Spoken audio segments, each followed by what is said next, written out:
The Henschel uses the Revi C/12D reflector sight, so if you want to learn more about that and how to use it, you can see the video below. The MK101 and 103, they're both 30mm cannons, but there's a couple of differences which will make the 103 more desirable to take. The 103 will be able to carry more rounds and it has a higher rate of fire. Personally, I prefer firing between 400 to 100 meters away, so here are tanks at those different ranges and what they look like inside of the Revi sight.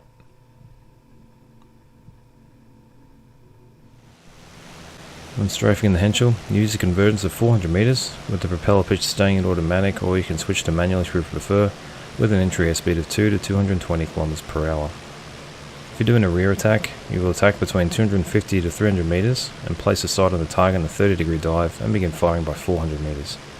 If you're attacking from the side, you begin at 100 meters with flaps of 20 degrees and place your sight on the target at 500 meters away and begin firing.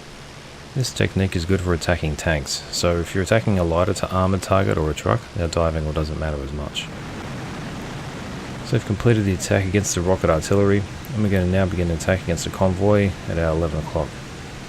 So I'm set up and flying at 250 meters with the propeller pitch in manual mode, and my airspeed is about 220 km per hour.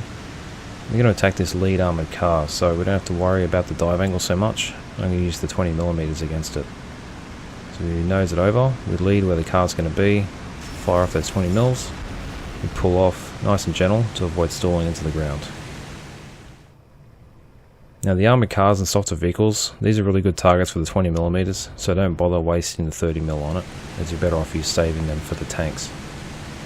So now with the extra airspeed we gain in that dive, extend away from the area a little bit, and then we're going to climb back up to our initial altitude of 250 meters or so, and then we're going to attack the second target, which is a T-70.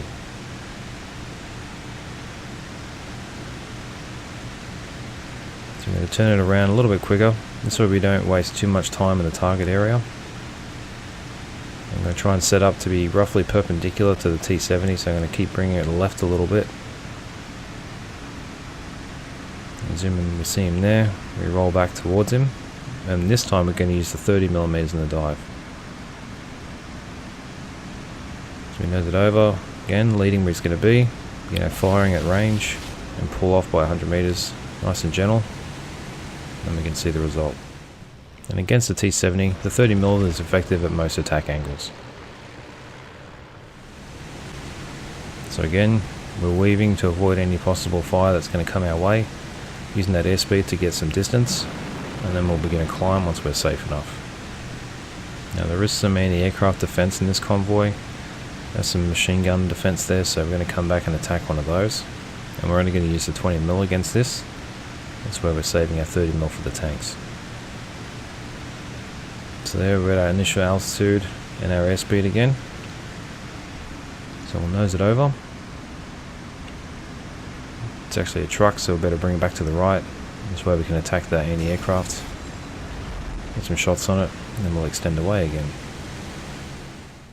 Now having the slow approach speed, this will give you more time on the target to make adjustments, as well as the time you can fire at the target, but it will also allow them more time to fire at you, so it's a little bit of a trade-off. So we stay nice and low, using that airspeed to extend away, and that safe distance will climb back up. Now we're going to speed up time, and we're going to get ready to perform a side attack against a tank. So we're trying to set ourselves up to be in a position where we're going to attack perpendicular to the tank's tracks, as we're trying to disable it. So we're going to get our flaps at 20 degrees. Initial altitude is going to be about 100 meters, and we'll start our descent. 500 meters away, put the sight on the target, and fire all over the tracks. Then we pull off and retract the flaps. Now the reason we're using the flaps in this is because they'll allow you to have a lower nose down attitude for the same airspeed. So this means that you can fly a shallower dive angle, which will improve your armor penetration against the sides of the tank. Alright, so as you're extending the way, make sure to remember that the flaps are retracted, and continue weaving until we get to our safe distance. Now we're going to set up for a rear attack against a T-34. So we're up at our altitude and airspeed, getting ready to roll in on our target. So cut the power and we'll nose it over. I'm going to aim at the rear of the tank so we can target the engine. Begin our firing, and then we pull off. Attacking from the rear is a good way to score a kill against a T-34. Because this way, based with your dive angle, you're going to have a nice amount of armor penetration, especially if you aim for that rear area, which will contain the engine, fuel and transmission. Just bear in mind that only the 30mm is going to have any effect. You may notice that I pulled off the way to the right this time instead of weaving. This is to avoid being straight in front of those tanks with those turrets and machine guns. This will help prevent you getting shot at. So we'll speed up time, and we're going to go back and attack the remaining anti-aircraft defense over near one of those fires. And we're going to use the 20mm against it. So we'll nose it over. Can't quite see it properly, so I'm going to add a bit of rudder to kick it across, and we'll just spam the area before pulling off. So as you can see, the rounds will start off one side, and then as I use the rudder, it's going to bring the rounds onto the target, and then we can pull off it. So that's the end of the anti-aircraft defense. So you can be a little bit more aggressive if you want. But what we're going to look at now is how sometimes being too aggressive won't always work out for you. So we're going to go for a rear attack against a T-34. Set up on altitude and airspeed. So I'm going to cut the power, nose it over. I can't quite get it stable. I only get a couple of rounds off and then I just pull off. Every now and again, you'll make an approach that isn't stable. So it's important that you can recognize it when that happens. So this way you can begin the process of pulling off early, instead of trying to force the issue and attacking the target when you really should be pulling away. So now we're set back up at our altitude. We're going to get ready for a side attack against a KV-1. So we put our flaps out to about 20 degrees. We'll get down to about 100 meters, and then we're going to get into a perpendicular position against the tank. About 500 meters away, we're going to nose it over, put him in the sight, begin firing, and we pull off. Again, you can see with that slow approach speed with a shallow attack angle, we can maximize armor penetration, letting us destroy the tracks or even penetrate through and killing the crew outright. So the flaps retracted, we're going to climb back up again, and we're going to set up for another attack against another KV-1. So we're going to bring it back around. Notice it looks like the convoy is starting to split up a little bit. But we can see the tank over there we're going to go for. So we can get the flaps out 20 degrees. Start getting the nose down. Lining up in our target. And start opening up on him. And then pull off. As you may have guessed, if you don't like flying low, then the Henschel may not be for you.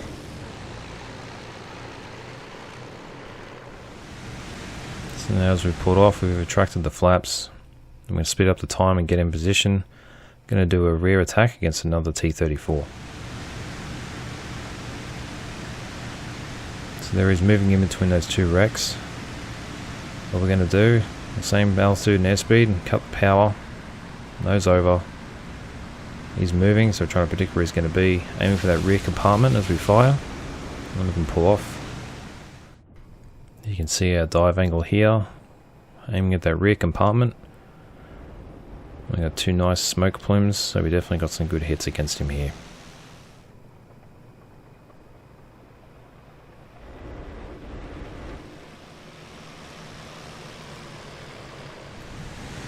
So we pulled off and away from their line of fire, getting back in position. Now we're going to do another side-on attack against another KV-1.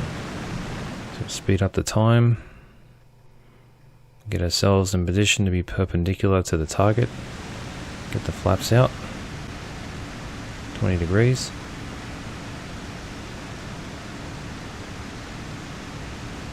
Line up on our desired target. So 500 meters away, we lower the nose and fire at the tracks and crew. And we pull off.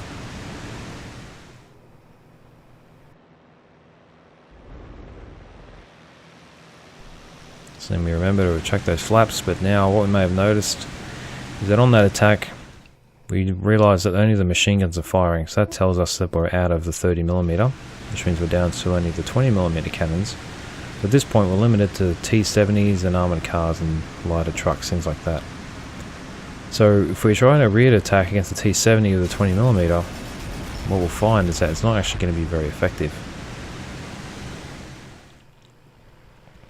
You see, we're not really getting much damage against it.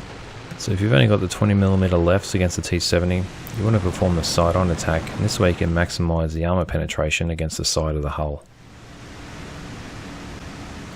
So I'm going to set up at that 20 degrees.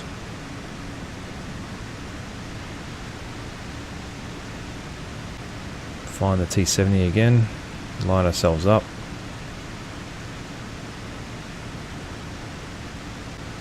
So get out 500 metres or so, we'll lower the nose at him and fire the 20mm, and we'll score a kill. Now it may not show much damage externally, but this actually ended up killing the crew outright. So if you are left with only the 20mm and machine guns, there's still plenty of targets you can shoot at, just not the heavier tanks. Hope this video will help you improve your results in the Henschel. It's a nice airplane to fly for ground attack once you get used to it. If you have any questions or feedback, feel free to leave a comment and I'll do my best to answer it. But as always, remember you can be a subscriber, that way you can see new videos like this when I release them.